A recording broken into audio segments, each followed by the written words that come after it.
آنیا زمین پر گھٹنوں کے بل بیٹھی ہوئی تھی، ہاتھ جوڑے سر جھکائے فرش کو چھونے لگی تھی۔ اس کے کندھے بار بار ہل رہے تھے جیسے رو دھو کر تھک چکی ہو، مگر آنسو ابھی بھی رکے نہیں تھے۔ بڑے صوفے پر سلمان صاحب سنجیدہ اور غصے سے بھرے چہرے کے ساتھ بیٹھے تھے۔ ان کے برابر میں اصغر صاحب اور کمرے کے کونے میں خواتین خاموش بیٹھی تھیں۔ سلمان صاحب کی بھاری آواز خاموشی کو چیرتی ہوئی نکلی۔ ہم نے زندگی میں کبھی سوچا بھی نہیں تھا کہ یہ دن دیکھنے پڑیں گے۔ آنیا، تم نے ہمیں کہیں کا نہیں چھوڑا۔ ہمیں شرم آتی ہے تمہیں اپنی اولاد کہتے ہوئے۔ بولو، کس یار کے ساتھ یہ حرکتیں کر رہی تھی؟ ان کی آواز میں غصے سے زیادہ ایک ٹوٹا ہوا اعتماد بول رہا تھا۔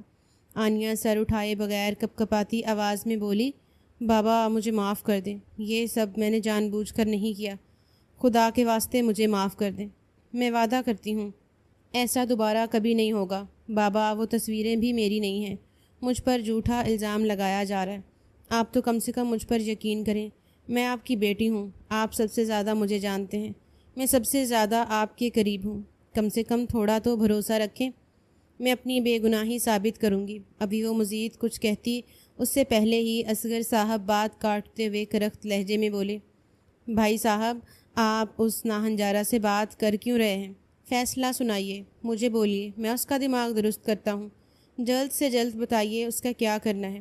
میری اب بس ہو چکی ہے، میں مزید بدنامی برداشت نہیں کر سکتا۔ میں تو کہتا ہوں ہمیں اسے زندہ نہیں چھوڑنا چاہیے، یہ ہمارے لیے ناسور بن چکی ہے، یہ ہمارے خاندان کے ساتھ رہنے کے لائق نہیں رہی۔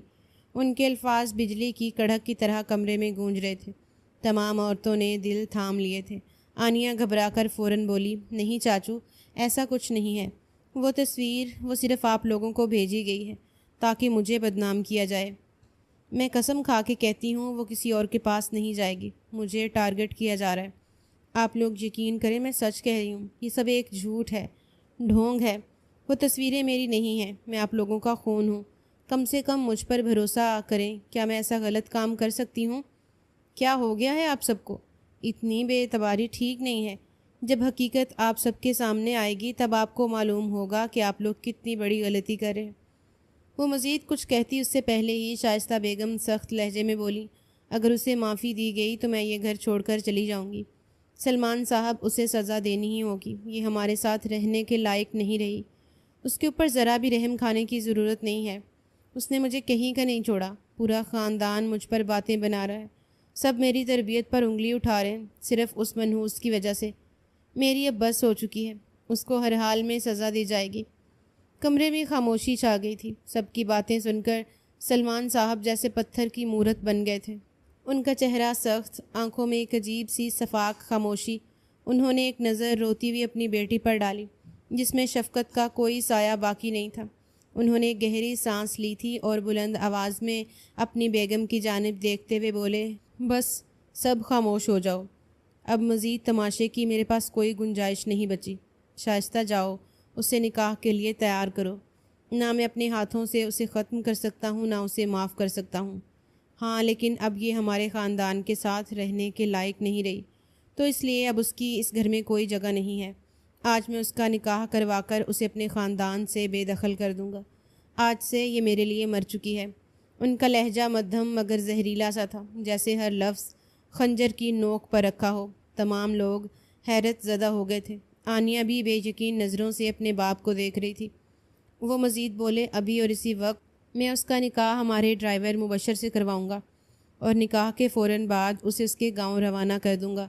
معلوم ہوا ہے وہ شادی کا خواہش مند ہے، اسی لیے بہتر ہے جلد سے جلد اس لڑکی کا بندوبست کر دیا جائے، کیونکہ اب یہ ہمارے خاندان کے لیے ناسور بن رہی ہے۔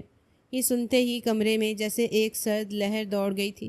آنیا کی آنکھیں پھٹی کی پھٹی رہ گئی تھیں، اس کا سانس سینے میں اٹک گیا تھا، ہونٹ کپ کپانے لگے تھے، آواز نکلنے میں چند لمحے لگے اور وہ بے اختیار بولی، نہیں ایسا نہیں ہو سکتا، آپ مجھے اتنی چھوٹی سی غلطی پر اتنی بڑی سزا نہیں دے سکتے۔ بابا یہ ظلم مت کریں، میں آپ کے آگے ہاتھ جوڑتی ہوں، یہ غلط ہے۔ اس کی آواز بھرا رہی تھی۔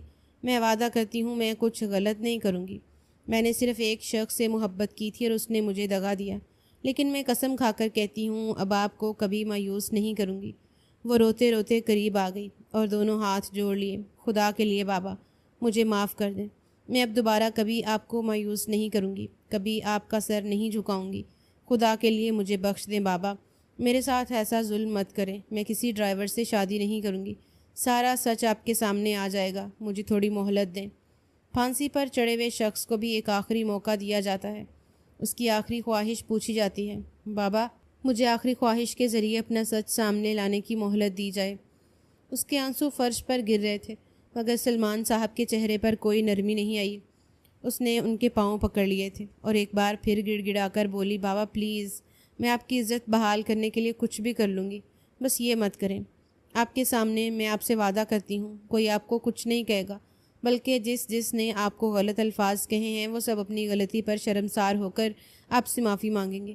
صرف مجھے ایک موقع دے دیں سچ سامنے لانے کا۔ میں بے قصور ہوں، آپ کو بلا وجہ مجھ سے بدظن کیا جا رہا ہے۔ میں وعدہ کرتی ہوں آپ مجھے معاف کر دیں گے۔ مگر سلمان صاحب نے فوراً پاؤں جھٹک کر پیچھے کھینچ لیے۔ ان کی آواز اب پہلے سے زیادہ بلند اور سخت ہو گئی تھی۔ مر گئی ہو تم آج سے میرے لیے، میرا تم سے کوئی واسطہ، کوئی تعلق نہیں۔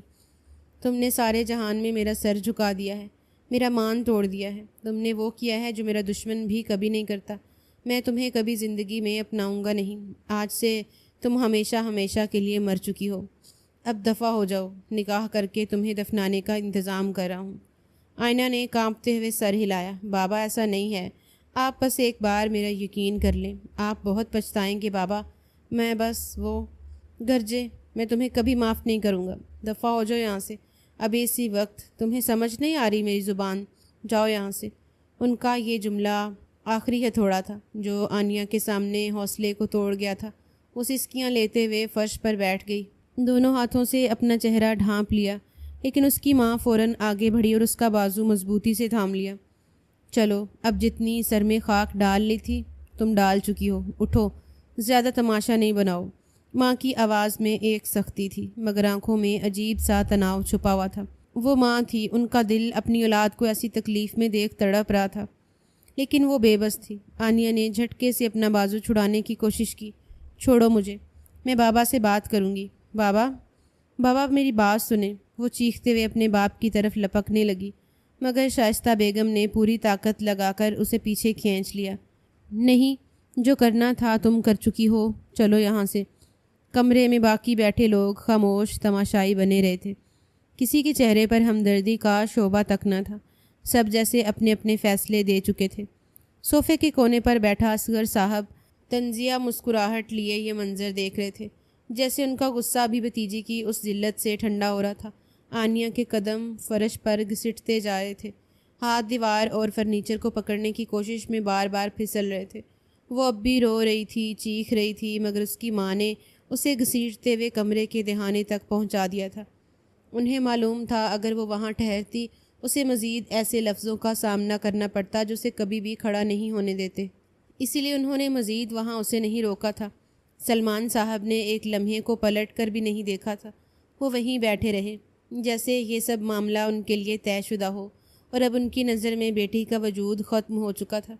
کمرے میں صرف آنیا کے رونے کی آواز باقی رہ گئی تھی، جو آہستہ آہستہ دروازے کے باہر مدھم ہوتی گئی، اور آخر کار ڈرائنگ روم میں ایک گمبھیر خاموشی چھا گئی۔ اس کے جانے کے بعد سلمان صاحب نے مبشر کو بلانے کا پیغام بھیج دیا تھا۔ تقریباً 15 منٹ بعد ڈرائنگ روم کا دروازہ آہستہ سے کھلا اور مبشر داخل ہوا۔ اس کی موجودگی نے کمرے کی فضا کو بدل دیا تھا۔ اونچا لمبا قد، مضبوط جسم، سانولا مگر نکھرا ہوا رنگ، اور آنکھوں میں ایک عجیب سی سنجیدگی۔ کہنے کو وہ گھر کا ڈرائیور تھا، مگر لباس صاف ستھرا، تراش خراش عمدہ، اور چال میں ایک ایسا وقار جو ڈرائیوروں میں دکھائی نہیں دیتا۔ وہ خاموشی سے چند قدم اندر آیا، دونوں ہاتھ جوڑ کر دھیمی آواز میں بولا، السلام علیکم۔ سلمان صاحب، آپ نے مجھے یاد کیا؟ کوئی کام تھا؟ اس کی آواز میں نہ جھجک تھی، نہ ضرورت سے زیادہ نرمی، بس ایک سیدھا سنجیدہ لہجہ۔ سلمان صاحب نے اسے سرتا پا دیکھا اور کرسی کی پشت سے ٹیک ہٹاتے ہوئے بولے، کیا عمر ہے تمہاری؟ انہوں نے بات کو گھمانے کے بجائے سیدھا بات کو مدعے سے جوڑا تھا۔ ان کے لیے ابھی اپنی بیٹی کو رخصت کرنا بے حد ضروری تھا۔ مبشر نے ایک لمحے کو ان کی طرف دیکھا، پھر نظریں نیچی کرتے ہوئے آہستہ سے بولا، 30 سال۔ اس کو حیرانگی ہوئی تھی، کیونکہ نوکری پر رکھتے وقت بھی انہوں نے عمر کا حساب کتاب نہیں لیا تھا۔ وہ مزید بولے، شادی ہو گئی ہے تمہاری؟ سلمان صاحب نے اگلا سوال داغا۔ مبشر نے نفی میں سر ہلایا، کچھ کہنے سے اس نے گریز ہی کیا تھا۔ وہ مزید بولے، تم نے کہاں تک پڑھائی کی ہے اور ابھی؟ سلمان صاحب شاید مزید کچھ اور بھی کہنا چاہتے تھے کہ اچانک اصغر صاحب نے بات کاٹ دی، لہجہ تیز اور تحقیر امیز۔ اس نے پڑھائی کی ہو یا نہیں کی ہو، ہمیں کیا لینا دینا، اصل بات کریں، زیادہ بات کو تول نہیں دیں۔ ہمیں اسے ایک اچھے گھر میں نہیں بیاہنا، ہم اسے سزا دے رہے ہیں تو سزا ایسے ہی دی جاتی ہے۔ سلمان صاحب فوراً بولے، ہاں بے شک ہم اسے سزا دے رہے ہیں، لیکن یہ سب پوچھنا بے حد ضروری ہے۔ وہ مزید کچھ کہتے اس سے پہلے ہی اصغر صاحب بولے، بس کریں بھائی صاحب، اور مزید ہمدردی دینے کی ضرورت نہیں ہے۔ احسان ماننا چاہیے آپ کی بیٹی کو کہ ہم اسے رخصت کر رہے ہیں، ورنہ جو غلطی اس نے کی ہے اس جیسی ناہنجارہ کا قتل کر دینا چاہیے۔ آپ کی بیٹی نے جو چاند چڑھایا ہے اس کے نصیب میں یہ آ رہا ہے تو یہ بھی غنیمت ہے۔ پھر مبشر کی طرف مڑ کر بولے، اے لڑکے، میں زیادہ بات کو گھما پھرا کر کرنے کا عادی نہیں ہوں، سیدھی دو ٹوک بات کرتا ہوں۔ 3 مہینے سے ہمارے پاس کام کر رہے ہو، اگر ہمارا نمک کھا رہے ہو، اب وقت آ گیا ہے ہمیں تم سے فائدہ ملے، اور اگر تم نے ہمیں فائدہ نہیں دیا تو یاد رکھنا سزا تمہیں بھی دی جائے گی۔ کمرے میں موجود سب لوگ سن رہے تھے۔ اصغر صاحب کے لہجے میں فیصلہ پہلے سے طے تھا، آج میں اور میرا بھائی تم سے اس گھر کی بیٹی کا نکاح کریں گے، آنیہ کا۔ تم اسے لے کر یہاں سے ہمیشہ کے لیے چلے جاؤ گے، بدلے میں ہم تمہیں 20 لاکھ روپے دیں گے، اور اگر یہ بھی کم لگے تو اور دے سکتے ہیں، لیکن اس لڑکی کا ہم سے کوئی تعلق نہیں ہوگا، اس بات کا تم خیال رکھو گے۔ اگر وہ پلٹ کر آنے کی کوشش بھی کرے گی تو تم اسے نہیں آنے دو گے، تم اسے لے کر یہاں سے دور جاؤ گے۔ مبشر کے چہرے پر ایک لمحے کو حیرانی اور ناگواری کا ملا جلا تاثر آیا۔ چند لمحے بعد وہ نہایت سنجیدگی سے بولا، میں کسی بھی لڑکی سے اس طرح نکاح نہیں کر سکتا، میرے اپنے اصول ہیں، آپ لوگ مجھ پر اس طرح زور زبردستی نہیں کر سکتے۔ میں نے آپ کا نمک نہیں کھایا، میں یہاں صرف اور صرف نوکری کرتا ہوں جس کی مجھے اجرت ملتی ہے۔ آپ لوگ مجھ پر اپنے گھر کی بیٹی کو اس طرح مسلط نہیں کر سکتے۔ غلطی انہوں نے کی ہے، سزا صرف انہیں دی جائے، مجھے نہیں، کیونکہ میں بے قصور ہوں۔ اصغر صاحب کی کن پٹیاں غصے سے سرخ ہو گئیں، وہ کرسی سے ذرا سا آگے جھک کر دھاڑے، بھاڑ میں گئے تمہارے اصول، اگر تم نے ہماری بات نہیں مانی تو یاد رکھنا تمہیں بھی ختم کر دیں گے اور اسے بھی۔ یہ ہمارے لیے مشکل کام نہیں ہے، تمہارے سامنے ہی اس کو گولی ماری جائے گی اور پھر تمہیں بھی ختم کر دیا جائے گا تاکہ چشمدید گواہ نہ رہے۔ مبشر نے ایک لمحے کو مٹھیاں بھینچ لیں، جیسے ضبط کی آخری حد تک پہنچ رہا ہو۔ اس کے بازوؤں کی رگیں ابھر آئیں، مگر اس کی آواز ابھی بھی دبی ہوئی تھی۔ آپ لوگ زبردستی کر رہے ہیں، اگر ان سے کوئی غلطی ہوئی ہے تو انہیں سدھارنے کا موقع دیں۔ اس طرح زور زبردستی کر کے اپنی بہن بیٹی کو ذلیل و رسوا کرنا کہاں کا انصاف ہے؟ یہ آپ لوگوں کو ہمارا دین سکھاتا ہے؟ اصغر صاحب نے طنزیہ کہا لگایا، سدھارنے کا موقع؟ تم کون ہوتے ہو یہ فیصلہ کرنے والے؟ آخری بار پوچھ رہا ہوں، نکاح کر رہے ہو یا ہم تیاری کریں تمہیں ختم کرنے کی؟ کمرے میں ایک لمحے کے لیے خاموشی پھیل گئی۔ مبشر نے آہستہ سے گردن جھکا لی، آنکھوں میں ایک بھاری سا بوجھ اور ہونٹوں پر تلخی کے سائے۔ پھر وہ گہرا سانس لے کر بولا، ٹھیک ہے، میں تیار ہوں۔ اس کے بس میں تھا وہ آرام سے نکل جاتا، کوئی اس کو چھو بھی نہیں پاتا، مگر فی الوقت اس نے چپ رہنے میں عافیت جانی تھی۔ کسی کے چہرے پر رحم یا نرمی نہیں آئی، بس ایک سرد اطمینان کہ فیصلہ سن لیے گئے تھے۔ مبشر خاموشی سے وہیں کھڑا رہا، مگر اس کی نظریں فرش پر جمی تھیں۔ بلا وجہ اس پر یہ مصیبت پائی تھی، لیکن وہ اب خاموش ہی تھی۔ نکاح کا انتظام سادگی سے کیا گیا تھا۔ وہ باہر جانا چاہتا تھا، لیکن اصغر صاحب نے اسے وہیں پر بٹھا دیا تھا۔ تقریباً آدھے گھنٹے بعد مولوی صاحب اور باقی گواہ وغیرہ آ چکے تھے۔ دوسری جانب آنیہ کا کمرہ اس وقت ایک قید خانے کی طرح محسوس ہو رہا تھا۔ کھڑکی کے پردے گرا دیے گئے تھے، روشنی مدھم اور فضا میں گھٹن سی چھائی ہوئی تھی۔ بستر کے کنارے پر وہ سفید جوڑے میں بیٹھی تھی، لال دوپٹہ اس کے چہرے پر ڈھیلا سا پڑا تھا، آنکھیں مسلسل بہہ رہی تھیں اور دوپٹے کے کنارے نم ہو چکے تھے۔ میک اپ نام کی کوئی تیاری نہیں تھی، بس چند لمحے پہلے اس نے چہرہ دھویا تھا، مگر رونے کی وجہ سے اس پر اور بھی اداسی کے دھبے نمایاں تھے۔ اس کے دل میں ایک ہی خیال بار بار چبھ رہا تھا، وہ ایک رئیس باپ کی بیٹی تھی اور آج اسے زبردستی ایک ڈرائیور کے ساتھ بیاہا جا رہا تھا۔ یہ اس کی عزت، اس کی زندگی کا سب سے بڑا زخم تھا، جو وہ چاہ کر بھی کبھی ٹھیک نہیں کر سکتی تھی۔ وہ ان سب کو روکنا چاہتی تھی، کیونکہ اسے معلوم تھا ایک وقت بعد حقیقت سامنے آ جائے گی، اس کی سچائی سب کو معلوم ہو جائے گی، مگر کوئی سننا ہی نہیں چاہتا تھا۔ مبشر کو آج تک اس نے نہیں دیکھا تھا، وہ زیادہ گھر سے باہر نہیں جاتی تھی، اور وہ بھی نیا نیا آیا تھا، زیادہ تر آفس کے کام ہی کرتا تھا، اسی لیے آج تک اس کا سامنا مبشر سے نہیں ہوا تھا۔ اس کو یہ بھی پریشانی لاحق تھی کہ نہ جانے وہ شخص کیسا دکھتا ہوگا۔ کچھ دیر گزری تھی جب دروازہ ہلکے سے کھٹکا اور بغیر انتظار کیے کھل گیا۔ اندر سب سے پہلے مولوی صاحب داخل ہوئے، ان کے پیچھے اصغر صاحب اور سلمان صاحب آئے، جن کے چہرے پر وہی کرختگی اور غرور تھا۔ کمرے میں پہلے ہی اس کی ماں، چچی اور 2-3 خواتین بیٹھی تھیں، سب خاموش اور سخت چہروں کے ساتھ کھڑی ہو گئی تھیں۔ مولوی صاحب نے کمرے کا جائزہ لیا، پھر اپنا رخ سلمان صاحب کی طرف کیا جو دروازے کے قریب کھڑے تھے۔ سلمان صاحب، نکاح کی اجازت ہے؟ آپ کہیں تو شروع کریں۔ انہوں نے عام مولویوں کی طرح باپ سے رضامندی لینا ضروری سمجھا تھا۔ سلمان صاحب نے بنا کوئی تاثر بدلے سر ہلایا۔ ہاں، اجازت ہے۔ سلمان صاحب کسی بھی کیفیت سے دوچار نہیں تھے، نہ انہیں افسوس ہو رہا تھا، نہ انہیں خوشی ہو رہی تھی، بس وہ چپ چاپ کھڑے تھے۔ مولوی صاحب نے آئینے کی طرف رخ موڑا، لہجہ رسمی مگر واضح تھا۔ آنیہ سلمان احمد، آپ کا نکاح مبشر خان ولد نعیم خان سے طے کیا جاتا ہے، کیا آپ کو یہ نکاح قبول ہے؟ آنیہ دوپٹے کے نیچے سے سر جھٹکتے ہوئے بولی، مجھے یہ نکاح قبول نہیں ہے بابا، پلیز مجھے معاف کر دیں۔ اس کی آواز میں خوف اور فریاد دونوں شامل تھے۔ میں وعدہ کرتی ہوں میں کبھی آپ کو دوبارہ مایوس نہیں کروں گی۔ بابا، ایسا ظلم مت کریں، میری شادی کسی ڈرائیور سے مت کریں، آپ کو خدا کا واسطہ ہے۔ آپ کچھ تو سوچئے میرے بارے میں آپ کا خون ہوں، آپ کی اولاد ہوں، آپ نے مجھے پیدا کیا ہے۔ سلمان صاحب کی آنکھوں میں ایک لمحے کو بھی نرمی نہیں آئی تھی۔ وہ تیز لہجے میں بولے، اگر تم نے نکاح نہیں کیا تو میں تمہیں زندہ نہیں چھوڑوں گا، بولو قبول ہے یا نہیں؟ انہیں اس کے آنسو، اس کی لرزتی ہوئی آواز، اس کی تکلیف کچھ محسوس نہیں ہو رہا تھا۔ آنیہ کے ہونٹ کپ کپانے لگے، آنکھوں سے بہتے آنسو اس کے دوپٹے کو بھگو رہے تھے۔ بابا، آپ اچھا نہیں کر رہے میرے ساتھ، وہ تصویر بھی میری نہیں ہے، وہ جھوٹ ہے، آپ ایک دفعہ اسے غور سے تو دیکھیے، اس کی جانچ تو کروائیے۔ آپ بلا وجہ بنا تصدیق کے مجھ پر الزام لگا رہے ہیں۔ اصغر صاحب نے بات کاٹ دی، ان کا لہجہ پہلے سے زیادہ دھمکی آمیز تھا۔ قبول کر رہی ہو یا میں ابھی بندوق نکالوں؟ ان کا دماغ خراب ہو رہا تھا، وہ کچھ سننا ہی نہیں چاہتے تھے۔ آنیہ کی سانس رک سی گئی، اس نے بے بسی میں آنکھیں بند کیں اور روحانسی آواز میں 3 بار بولی، قبول ہے، قبول ہے، قبول ہے۔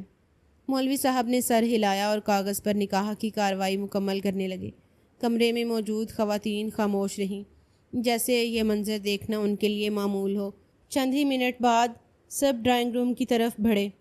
وہاں مبشر پہلے سے بیٹھا ہوا تھا، سفید شلوار قمیض میں، مگر اس کے چہرے پر خوشی یا اطمینان کا کوئی تاثر نہیں تھا۔ وہ سیدھا بیٹھا، نظریں جھکائے، سنجیدگی سے انتظار کر رہا تھا۔ مولوی صاحب نے اس کے قریب آ کر رسمی سوال کیا، مبشر خان ولد نعیم خان، آپ کا نکاح آنیہ سلمان احمد سے کیا جاتا ہے، کیا آپ کو یہ نکاح قبول ہے؟ مبشر نے دھیرے سے سر اٹھایا، ایک لمحے کو مولوی صاحب کی آنکھوں میں دیکھا، پھر مضبوط لہجے میں بولا، قبول ہے، قبول ہے۔ مولوی صاحب نے دوسری بار پوچھا، قبول ہے؟ تیسری بار رسمی سوال ہوا اور مبشر نے اسی سنجیدگی اور مضبوط لہجے میں کہا، قبول ہے۔ کارروائی مکمل ہوتے ہی کمرے میں ایک عجیب سی خاموشی چھا گئی۔ کسی کے چہرے پر خوشی نہیں تھی، بس ایک بوجھل سی سنگینی، جیسے سب جانتے ہوں کہ یہ نکاح صرف ایک انجام ہے، آغاز نہیں۔ لاؤنج میں سب لوگ خاموشی سے کھڑے تھے، جیسے کسی فیصلے کے آخری مرحلے کا انتظار کر رہے ہوں۔ باہر شام کا دھندلکا اتر رہا تھا، مگر اندر کی فضا پہلے ہی اتنی بھاری تھی کہ سانس لینا مشکل لگ رہا تھا۔ آنیہ کو پہلے بلایا گیا تھا، لیکن وہ کمرے سے نہیں نکلی۔ سلمان صاحب کے صبر کا پیمانہ لبریز ہو چکا تھا۔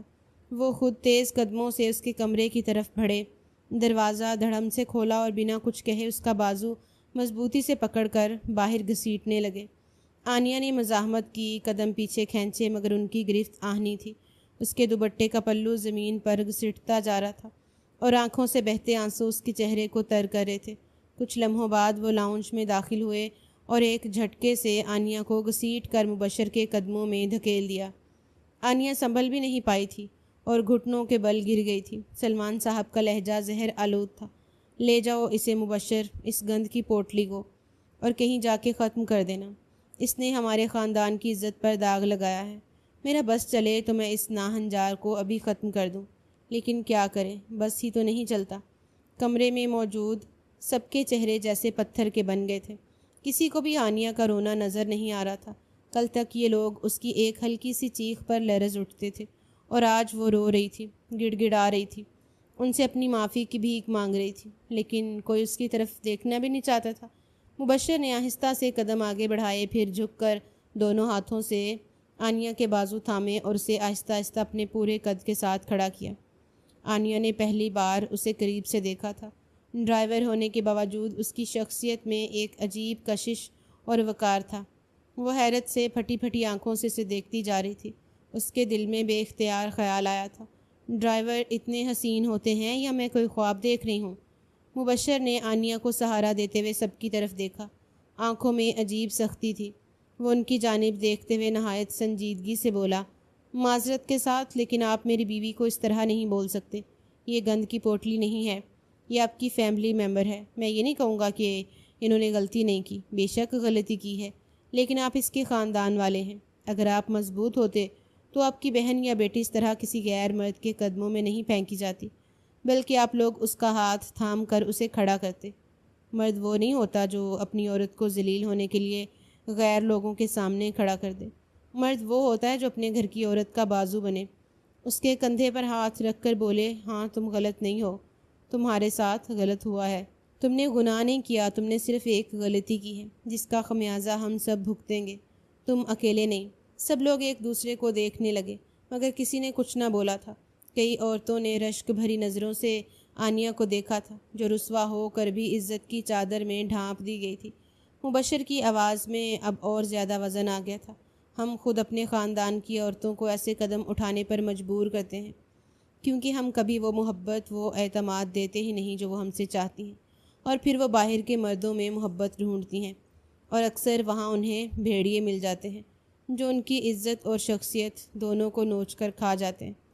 آنیہ نے حیران نظروں سے مبشر کو دیکھا تھا۔ بھلا کوئی اس کے لیے بھی ایسے کھڑا ہو سکتا تھا؟ مبشر اس کے کندھے پر مضبوط ہاتھ رکھتے ہوئے بولا، لیکن اب یہ عورت میرے خاندان کی ہو چکی ہے، اس لیے سن لیں، یہ کوئی گند کی پوٹلی نہیں بلکہ میری بیوی ہے۔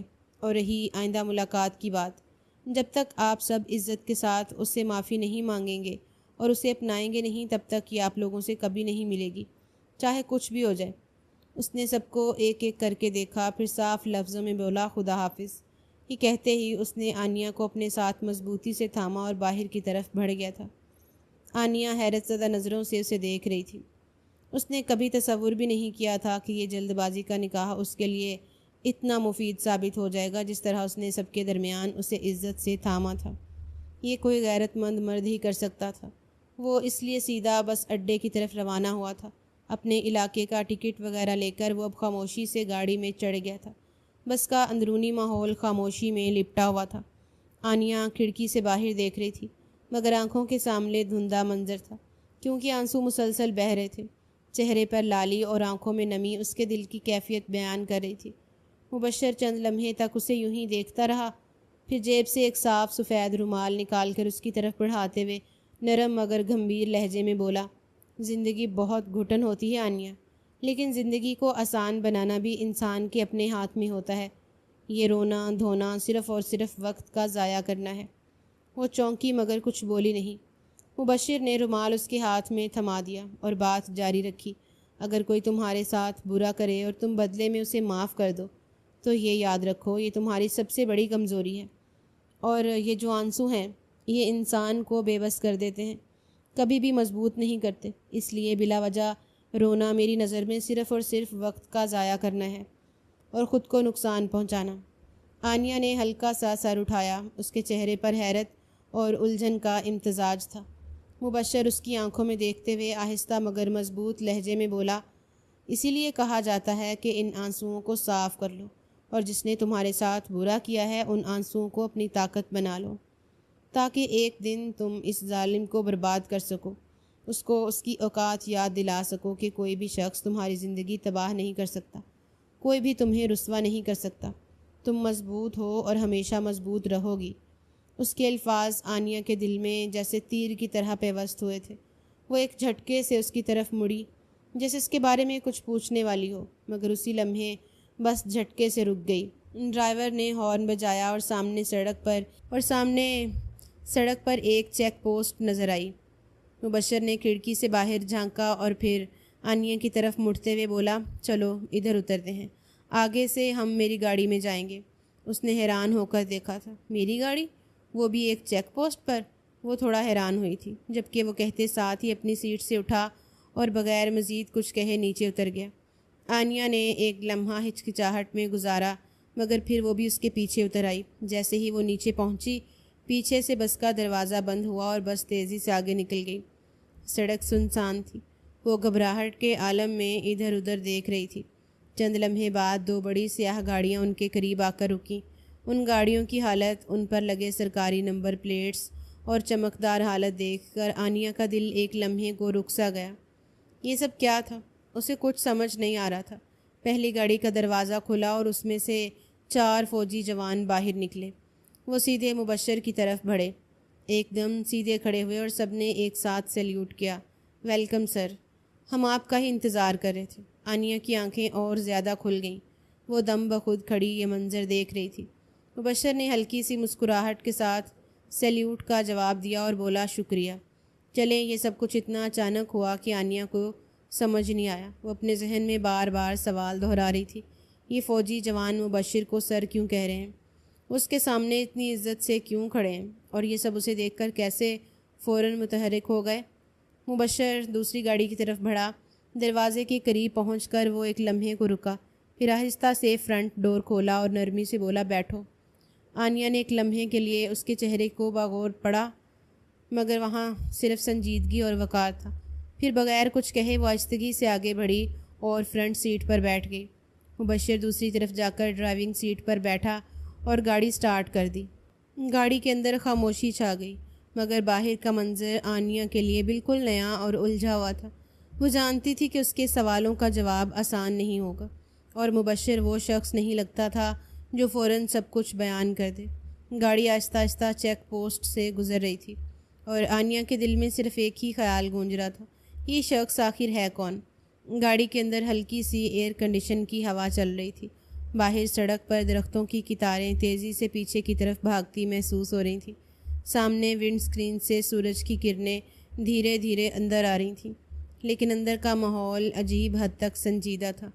آنیہ اپنی سیٹ پر تھوڑی مڑی ہوئی، دونوں ہاتھ گھٹنوں پر رکھے، نظریں سیدھی مبشر پر گاڑے ہوئے بیٹھی تھی۔ وہ گاڑی چلا رہا تھا، مگر اس کی آنکھوں کے کونے سے اسے محسوس ہو رہا تھا کہ وہ اسے پرکھ رہی ہے، جیسے کوئی جواب مانگ رہی ہو۔ چند لمحے گزرے تو وہ دھیمی مگر یقین دہانی دینے والے لہجے میں بولا، تمہیں ٹینشن لینے کی ضرورت نہیں ہے، تم محفوظ ہاتھوں میں ہو، اسی لیے پریشان ہونا چھوڑ دو اور ریلیکس ہو کر ٹیک لگا لو۔ اس کی نظریں سڑک پر جمی رہی تھیں، مگر الفاظ سیدھے اس کے دل تک اتر گئے تھے۔ وہ مزید بولا، تم سے صرف ایک بات کہوں گا، ہمیشہ اپنی عزت نفس کی حفاظت کرنا، کوئی تیسرا شخص دوبارہ آ کر تمہاری زندگی برباد نہ کرے، اس بات کا خیال رکھنا، کیونکہ ہر بار قسمت اچھی نہیں ہوتی۔ آئینہ نے نظریں جھکائیں، پھر ایک دم جیسے کوئی سوال اندر سے ابلا ہو، وہ بولی، مجھے آپ سے ایک بات پوچھنی ہے، اور امید کرتی ہوں آپ جھوٹ نہیں بولیں گے۔ مبشر نے مختصر سا سر ہلایا، جیسے اجازت دے رہا ہو۔ اتنا سمجھ گئی ہوں مبشر، آپ محض ایک معمولی ڈرائیور نہیں ہیں۔ اس کے لہجے میں ہلکی کپکپاہٹ تھی، مگر آنکھوں میں یقین۔ وہ فوجی جوان آپ کو سیلیوٹ کر رہے تھے، اور آپ کی باتوں کا انداز، آپ ایک ان پڑھ ڈرائیور نہیں لگتے۔ آپ سچ سچ بتائیے، آپ کون ہیں؟ مبشر کے چہرے پر لمحہ بھر کو ایک سختی سی دھر آئی۔ وہ بغیر دیکھے بولا، بہتر ہوگا تم صرف اور صرف اپنی ذات تک محدود رہو۔ میں نہیں چاہتا کہ تم میری زندگی میں دخل اندازی کرو، کیونکہ میری زندگی میں دخل اندازی تمہیں صرف اور صرف الجھائے گی، اور میں نہیں چاہتا تم کسی بھی مشکل میں آؤ۔ آنیہ نے فوراً جواب دیا، میں دخل اندازی نہیں کر رہی، میں صرف پوچھ رہی ہوں کہ آپ کوئی فوجی ہیں؟ یقیناً آپ کو میری زندگی کا بھی سب کچھ پتہ ہوگا۔ جبھی آپ نے مجھ سے نکاح کیا، اس کی آواز بھرا گئی، میں صرف یاور کو پسند کرتی تھی، میں نے اس کے ساتھ کبھی کوئی غلط کام نہیں کیا۔ اور وہ تصویریں؟ وہ اس سے پہلے کہ وہ جملہ مکمل کرتی، مبشر نرمی مگر قطعیت سے بولا، میں جانتا ہوں وہ تصویریں ایڈٹ شدہ تھیں۔ پرسکون ہو جاؤ، تم پر کوئی الزام نہیں لگایا جا رہا۔ اور نہ ہی لگانے دوں گا۔ خود کی جان پر کھیل جاؤں گا، لیکن تم پر ایک حرف نہیں آنے دوں گا۔ تم عزت ہو میری۔ گاڑی کی رفتار تھوڑی کم ہوئی۔ وہ مزید بولا، اور رہی میری ذات کی بات، میری حقیقت کی بات۔ وہ ایک لمحے کو رکا، پھر گہری سانس لیتے ہوئے بولا، تو بہتر یہی ہے کہ وہ چھپی رہے، کیونکہ تم حقیقت جان کر صرف اور صرف پریشانی میں مبتلا ہو جاؤ گی، جو میں کسی قیمت پر نہیں چاہتا۔ میں چاہتا ہوں جب تک ہم ساتھ ہیں تم پرسکون رہو۔ یہ کہہ کر وہ مکمل طور پر خاموش ہو گیا تھا۔ گاڑی کے اندر صرف انجن کی ہلکی گڑ گڑاہٹ اور باہر سڑک کی سرسراہٹ سنائی دینے لگی۔ آنیا نے بھی چپ چاپ گاڑی سے باہر دیکھنا شروع کر دیا۔ اس کی شخصیت میں نہ جانے کیا تھا کہ وہ ایک لفظ دوبارہ نہیں بول پائی تھی، مگر اس کے ذہن میں سوالات اور شک و شبہات کا شور ابھی بھی جاری تھا، جیسے خاموشی بھی چیخ رہی ہو۔ ایک لمبی مسافت کے بعد گاڑی بڑے سے سفید ماربل کے پوسٹ میں آ کر رکی۔ گیٹ سے اندر آتے ہی سامنے وسیع لان میں خوب تراشے ہوئے پودے، بیچ میں فوارہ اور کنارے پر قطار سے لگے گلاب کے پودے تھے، جن سے خوشبو ہر سمت پھیل رہی تھی۔ شام کا وقت تھا اور لان میں لگے پیلے لیمپ پورچ تک ایک نرم روشنی ڈال رہے تھے۔ اس نے ایک نظر بنگلے کی طرف دیکھا۔ اونچی دیواروں والا چوڑے لکڑی کے دروازے کے ساتھ ایک شاندار گھر تھا۔ مبشر نے انجن بند کیا، اس کی طرف دیکھا اور دھیمی مگر صاف الفاظ میں بولا، یہ میرا گھر ہے اور یہی میری فیملی بھی ہے۔ اندر میری ماں، بابا، بھائی اور بہن سب ہیں۔ تم سے ایک ہی گزارش ہے، تم بالکل ایسے برتاؤ کرو گی جیسے ہم دونوں ایک دوسرے سے بہت محبت کرتے ہیں۔ میں نے تمہاری مدد کی ہے، امید ہے تم بھی میری مدد کرو گی۔ وہ خاموشی سے سن رہی تھی، پھر مختصر سا سر ہلا کر ہاں میں جواب دیا۔ دونوں گاڑی سے اترے۔ جیسے ہی وہ اس کے قریب آیا، مبشر نے بغیر جھجک کے اس کا ہاتھ تھام لیا۔ ہاتھ کی مضبوط گرفت نے ایک لمحے کو اسے چونکا دیا تھا، مگر وہ کچھ بولی نہیں۔ دونوں مرکزی دروازے کی طرف بڑھے۔ لکڑی کا بھاری دروازہ کھلا۔ اندر ماربل کے فرش پر بچھے قالین، دیواروں پر فریم شدہ تصویریں اور ہال کے بیچ میں بڑا سا کرسٹل کا جھومر روشنی بکھیر رہا تھا۔ ہال میں قدم رکھتے ہی سامنے 4 چہرے نظر آئے۔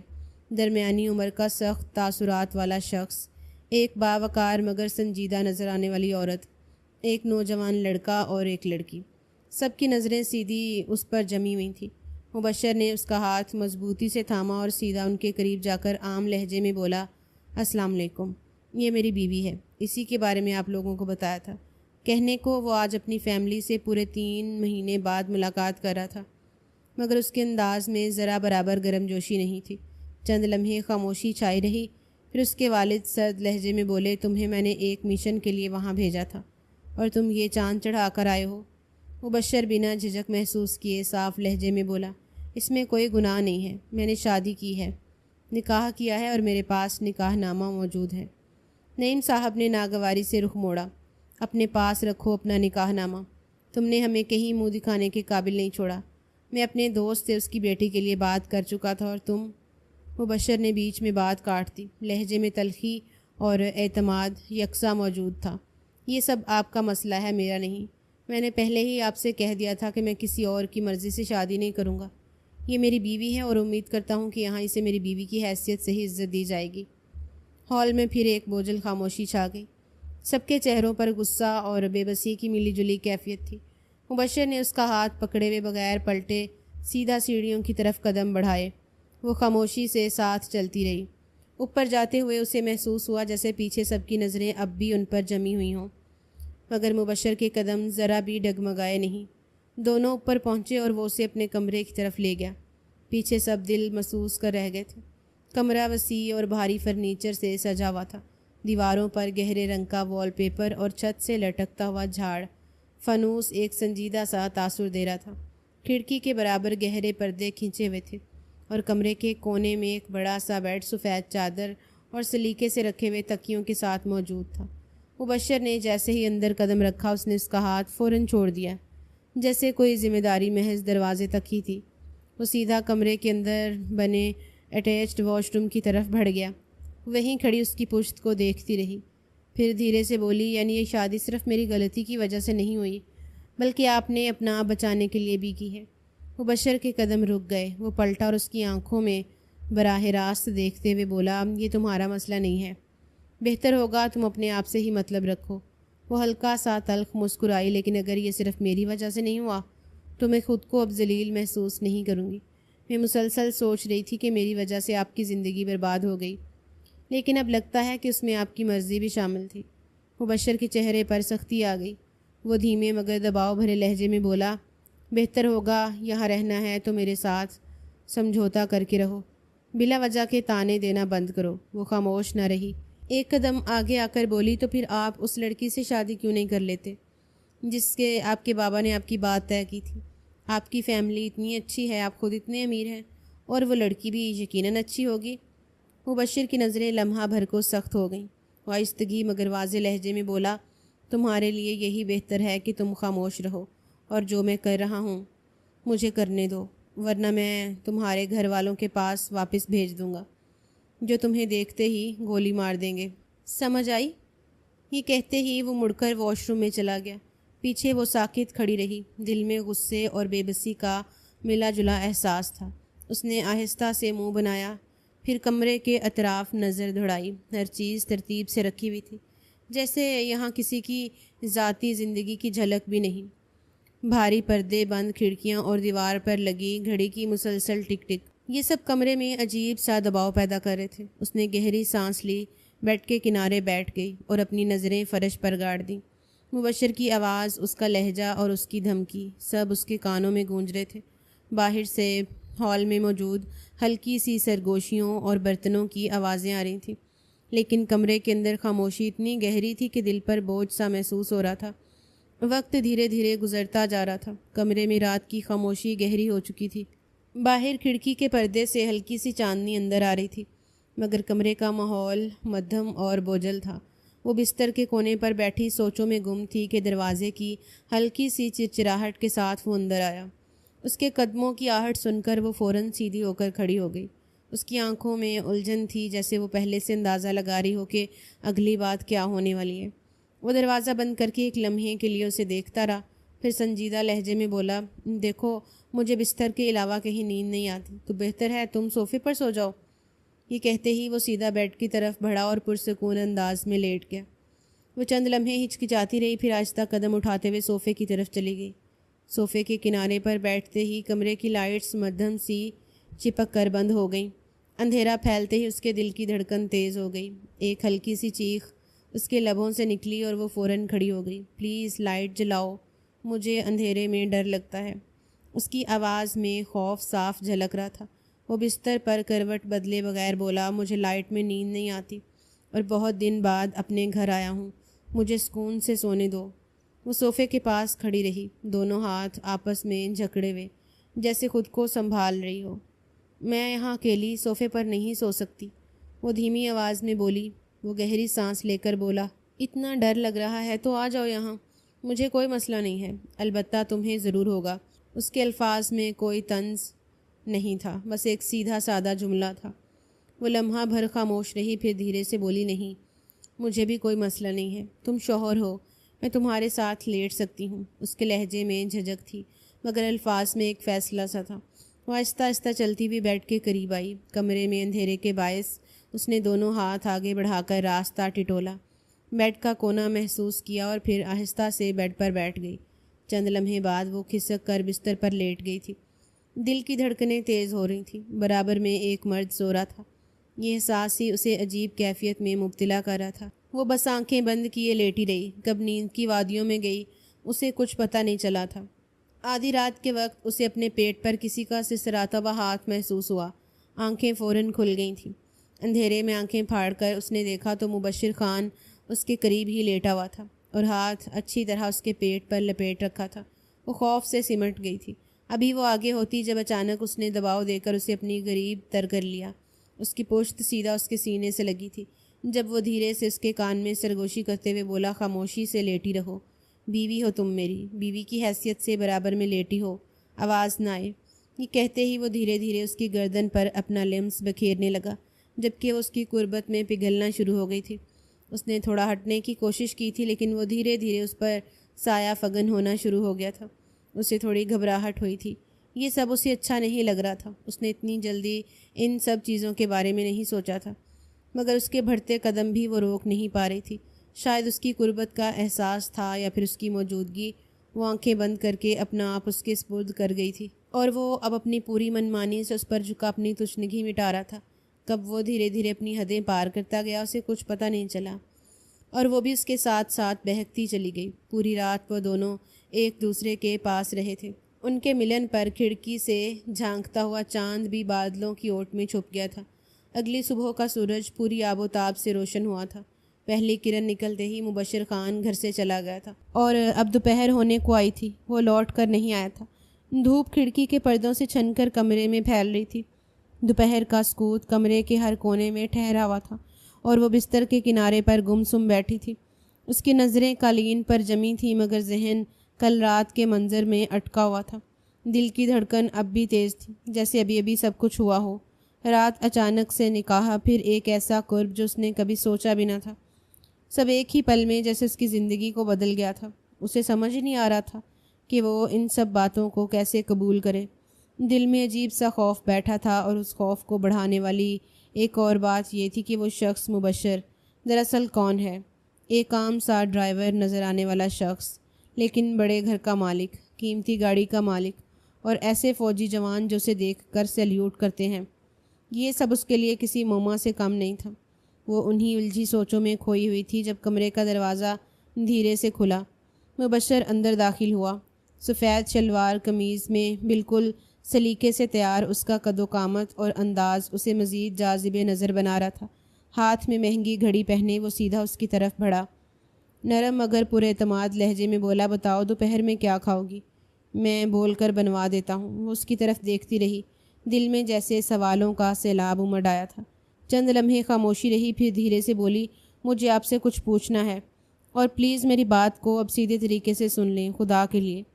مبشر نے ایک لمحے کو اس پر نظریں ڈالیں، پھر مختصر سا جواب دیا، ہاں کہو۔ اسے معلوم تھا اب کمرے میں جانا مطلب باتوں کا جواب دینا، اسی لیے وہ صبح صبح ہی گھر سے غائب ہو گیا تھا۔ لیکن کب تک باہر رہتا، آنا تو تھا ہی۔ اس نے ہونٹ بھینچے، جیسے الفاظ سوچ ہی رہی ہو، پھر آخر کار بولی، کل رات جو تم نے کیا وہ… لیکن مبشر نے اس کی بات کاٹ دی۔ وہ انجانے میں نہیں تھا۔ میں نے اپنے ہوش و حواس میں تم سے رشتہ قائم کیا ہے۔ تم میری بیوی ہو، اور میرا حق ہے کہ میں تمہارے قریب آ کر اپنی خواہشات پوری کروں۔ میں کوئی گناہ نہیں چاہتا تھا، اسی لیے تمہارے پاس آیا تھا۔ وہ چونک سی گئی، مگر فوراً بولی، لیکن مجھے آپ کی زندگی کا ایک بھی سچ معلوم نہیں، اور آپ نے میری زندگی کا کوئی سچ جاننے کی کوشش نہیں کی۔ یہ سب… وہ اپنی بات مکمل بھی نہیں کر پائی تھی کہ مبشر نے اسے پھر روکا۔ مجھے سب پتہ ہے، تم ایک یاور نامی فیس بک کے لڑکے کو پسند کرتی تھی، جس سے تمہاری خاصی وابستگی تھی۔ تم دونوں ایک دوسرے کو تصویریں بھیجتے تھے۔ اس نے ان تصاویر کو ایڈٹ کر کے تمہارے خاندان والوں کو دکھا دیا، کیونکہ تم اس کی ملاقات کی ضد ماننے سے انکار کر رہی تھی۔ یہ ایک دھمکی تھی تمہارے لیے، اور اس نے وہ کر دکھایا۔ مجھے ہر ایک بات تمہارے بارے میں معلوم ہے۔ اس کے چہرے کا رنگ بدل گیا، آنکھوں میں حیرت اور خوف دونوں اتر آئے۔ وہ کانپتی ہوئی آواز میں بولی، آپ کو یہ سب کیسے معلوم ہوا؟ یہ سب تو اس نے کسی کو بھی نہیں بتایا تھا۔ کمرے میں ایک لمحے کے لیے گہری خاموشی چھا گئی۔ مبشر نے نظریں جھکائیں، پھر سنجیدگی سے بولا، میں ایک فوجی ہوں اور ایک سیکرٹ ایجنٹ بھی۔ میں آسانی سے کسی بھی شخص کی معلومات نکال سکتا ہوں۔ میں تمہارے گھر ایک مشن کے لیے آیا تھا۔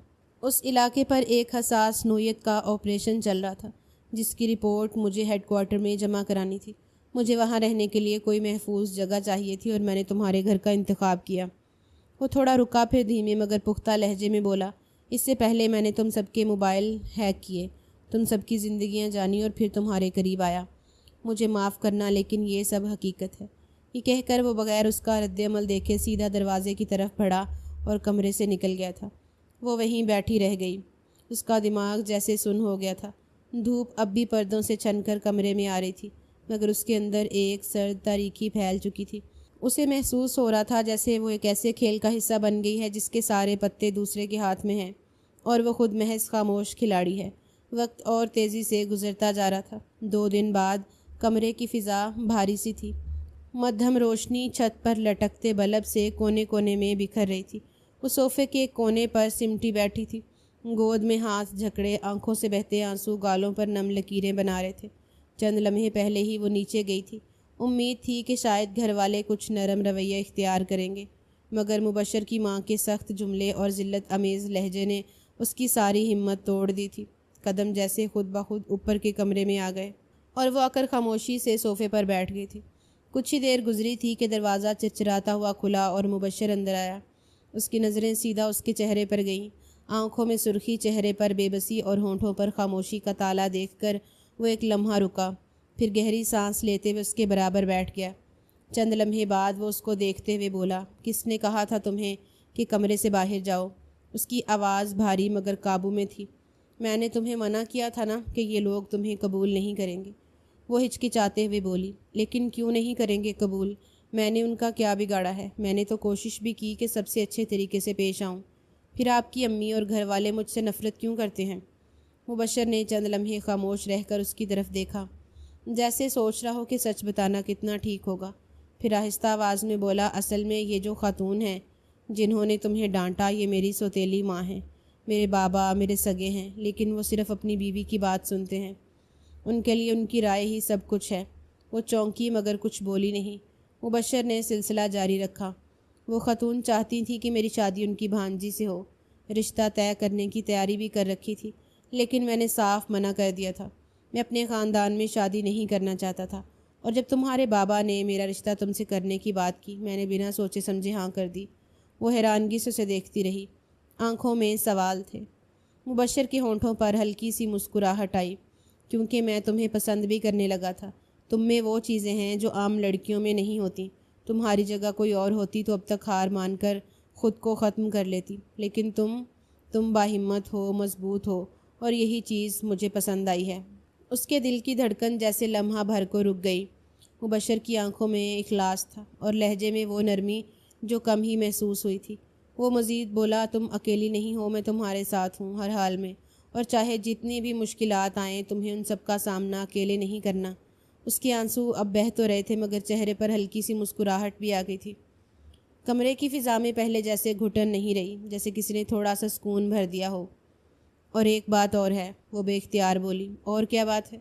چند لمحے وہ خاموش رہا تھا اور پھر اس کو دیکھتے ہوئے بولا، تمہارے گھر والوں کو تمہاری سچائی معلوم ہو گئی ہے۔ میں نے یاور کو ڈھونڈ نکالا ہے، اس نے خود آ کر سب کچھ ان کے سامنے بیان کر دیا ہے۔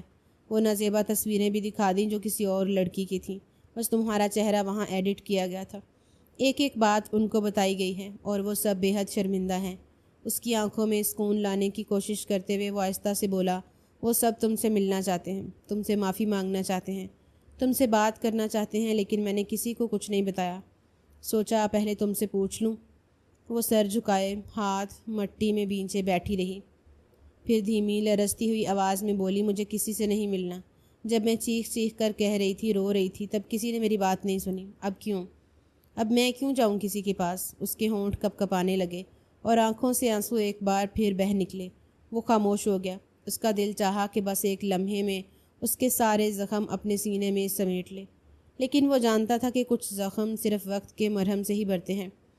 چند لمحے بعد وہ سر اٹھا کر اس کی طرف دیکھتے ہوئے بولی، اور آپ واقعی مجھ سے محبت کرتے ہیں؟ سچ سچ بتائیے۔ آنکھوں میں سوال سے زیادہ خوف اور امید کا ملا جلا رنگ تھا۔ وہ ذرا سا مسکرایا، لیکن آنکھوں میں گہری سنجیدگی اتر آئی۔